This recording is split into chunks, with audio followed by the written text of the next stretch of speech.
Hello, how are you, and welcome to Volleyball in Perspective. I'm Scott Harris, your host, and my guest for this set is 2007 Volleyball Hall of Fame enshrinee Kerri Pottharst. She is from Australia. She is a dominant outdoor volleyball player, although her history kind of began on the indoor circuit. So let me welcome you and talk a little bit about that. How are you? I am fantastic and very honoured to be here, very honoured. It's such an amazing place, and just to be here with some other amazing Hall of Famers, very honoured. Yeah, we've had a chance to talk a little bit, and we realized that you get the award for having made the furthest trip to come here to enshrinement. I have. It's a long way from Australia, but it's, as I say, it's only a couple of movies, a dinner, and a little sleep, and you're here. And we've also talked a little bit about the quality of volleyball that you enjoy playing. So being in the neighborhood with other enshrinees of the sport, yeah, it's nice to know that you are around some talented and skilled company. It certainly is, and in America I think there are very many talented and skilled volleyball players. Australia, we don't have a big following of volleyball, so for us it was a little difficult to get started, but we actually spent a lot of time here and in Brazil learning, and that's how we got to where we were. Now, that's some of the interesting things that we've learned from talking to some of the international players, you know, versus some of the American enshrinees. I've learned that in different countries, volleyball is considered greater than, you know, it definitely is here in the United States. And I guess now I'm learning that in Australia, while it is played well and you've had success, it's not as revered as rugby. Rugby and cricket and netball, there are many other sports that we have to compete with. Not only is the competition for media space, for instance, or sponsorships for our sport between men and women, because obviously women's sport get a lot less coverage and a lot less money involved in their sports in Australia, but it's also the other types of Australian sports that are a lot more popular. How do you manage to survive considering the little priority that it's given compared to some other sports in your country? Well, from the beginning, Natalie Cook and I, who I won the 2 Olympic medals with, we both actually went out to the media and said, hey, this is what we're doing. You know, come and take photos of us. Come and listen to our stories. We're going to the World Championships. Do a story on us. So the media were quite astounded at first that we would go to them and ask them to come and do stories on us, because normally sports people, the media normally goes to them. So that was the first thing that got their interest. And then secondly, we started to get good results.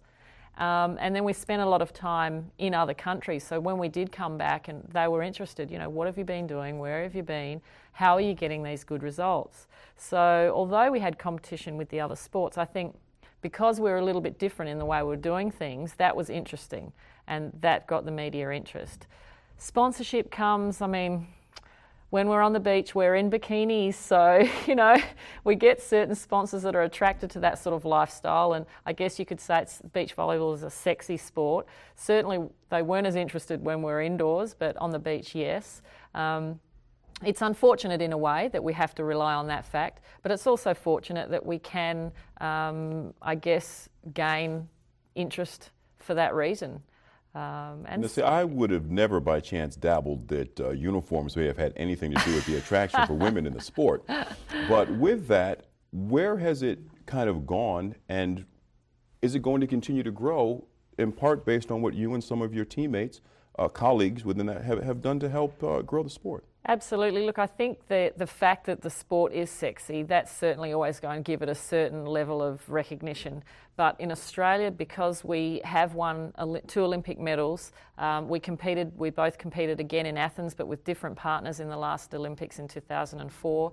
Natalie Cook, my partner from the 2 Olympics, she's now competing in the next one and hopefully going to win another medal. So if we can continue to get the results in the sport, then I think it will continue to keep the profile going.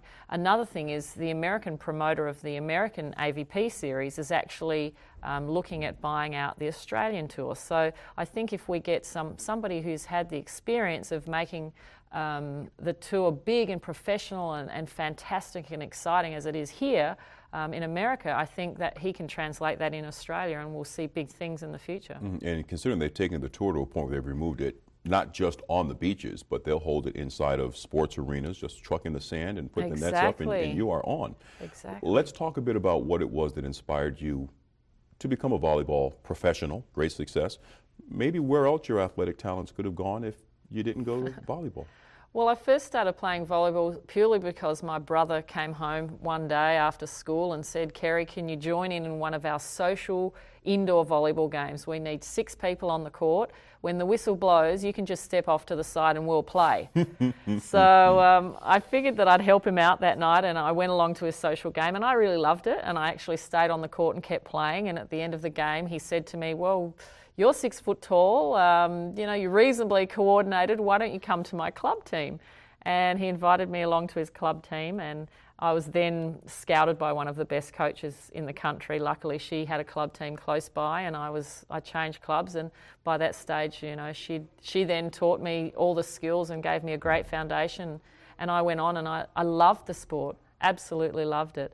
And it gave me the opportunity to travel and meet other people, get out of the place that I was in before. I was actually not a very confident teenager. I was teased for my height. I was very tall and skinny, obviously, compared to the other girls who weren't anywhere near as tall as I was.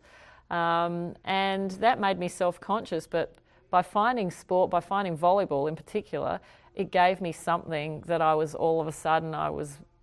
useful for, and people were applauding me for, and I really found that exciting. And then the travel and meeting boys, for a young girl and other teams, that was all so exciting, and I just fell in love with the sport, and I'll never stop playing or being involved with volleyball. Love it. Surprisingly, that there are, I think, obstacles in all walks of life.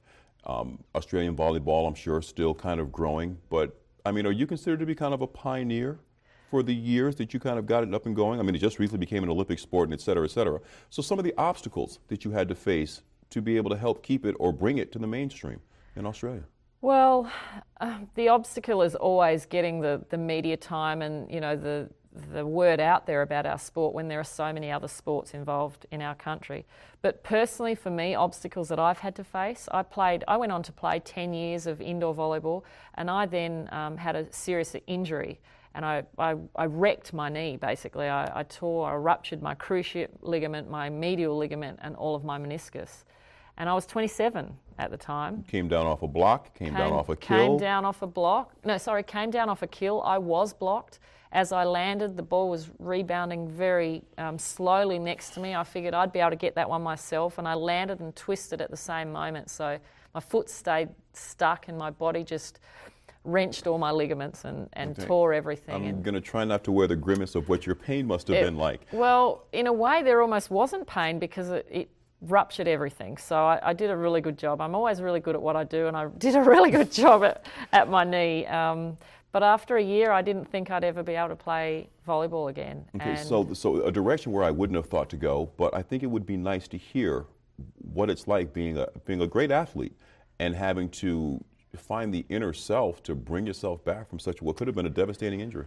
Well, it was probably one of the lowest moments of my life, because volleyball up until then had been my life. I'd quit my job. I'd played professionally in Italy for a year. I'd just come back from Italy. I was playing the best volleyball I've ever played in my life. I wanted to go back to Italy again. The first time I'd ever made any money playing volleyball in 10 years. I'd always spent my own money to travel and everything. We didn't have a lot of funding at all. And all my friends were volleyball players or coaches. I was totally in the whole scene, and when that happened, I figured that was it. My life was over, and I really didn't know what to do. And it was actually something very similar to this, a brand new white volleyball, if I may. Grab that. My husband at the time, or my boyfriend at the time, gave me a brand new white volleyball just like this. He came home after I was sitting on the couch. I couldn't move my leg. I'd had 3 surgeries already. And he said, Kerry, on every panel of this ball, I want you to write a goal. And then I want you to date that goal. And then bit by bit, I want you to get back to playing sport. And so I started filling in all the panels. As you can see, they're already filled in a little bit. I started filling in all these panels. And bit by bit, I actually started to follow. I'd never set a goal in my life. I didn't even know what goals were.